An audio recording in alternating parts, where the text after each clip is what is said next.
ஹே warriors, after GST 2.2க்கு அப்புறமா நிறைய ப்ராடக்ட்டோட tax ரேட்டை ரிடியூஸ் பண்ணியிருந்தாங்க. ப்ராடக்ட்டோட டேக்ஸ் ரேட் ரிடியூஸ் ஆச்சுன்னா, அந்த ப்ராடக்ட்டோட ஹோல் பிரைஸுமே ரிடியூஸ் ஆகணும். அப்போஸ் பட் ஆனா, இங்க டேக்ஸ் ரேட் கம்மி பண்ணதுக்கு அப்புறமா, அதோட பிரைஸே இன்க்ரீஸ் ஆன ஒரு கேஸ பத்தி தான் நம்ம இங்க பார்க்க போறோம். பெரிய அதிசய படம். இதுக்கு முன்னாடி சலூன்ஸ் அண்ட் ஃபிட்னஸ் சென்டர்ஸ்க்குலாம் 18% டேக்ஸ் ரேட் இருந்தது.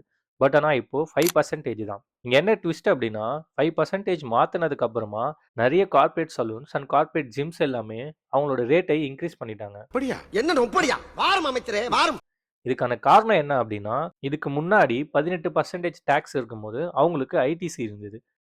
அவங்க பிசினஸ் ரிலேட்டடா பர்ச்சேஸ் பண்ற ப்ராடக்ட்டுக்கு ஜிஎஸ்டியை ஃபைல் பண்ணும்போது ஐடிசியை கிளைம் பண்ணிக்குவாங்க. இப்போ 2.2 அப்டேட்க்கு அப்புறமா அவங்களுக்கு என்னதான் 5% டேக்ஸ் சிஸ்டம் குடுத்தாலும், அவங்களுக்கு ஐடிசி கிடையாதுன்னு சொல்லிட்டு இன்ஃபார்ம் பண்ணிட்டாங்க. சிம்ரன்ஸ் என்னடா இது என்னம்மா இது? ஸோ இந்த லாஸை பேலன்ஸ் பண்றதுக்காக தான் சலூன்ஸும், ஜிம்ஸும் அவங்களோட சர்வீஸ் காஸ்ட்டை இன்க்ரீஸ் பண்ணியிருக்காங்க. இந்த மாதிரி ஜிஎஸ்டி நியூஸ் அண்ட் அப்டேட்ஸ் உங்களுக்கு தேவைப்பட்டுச்சு அப்படின்னா, நம்ம சேனலை மறக்காம சப்ஸ்கிரைப் பண்ணிக்கோங்க. உங்களுக்கு ஜிஎஸ்டி ரிலேட்டடா ஏதாவது சப்போர்ட் தேவைப்பட்டாலும் நம்ம ஸ்மார்ட் ஃபீலிங்கை கான்டாக்ட் பண்ணுங்க. ஒரு கம்ப்ளைண்ட்ஸ் ஃப்ரீ சப்போர்ட்டை கண்டிப்பா பண்ணி தருவோம். Thank you.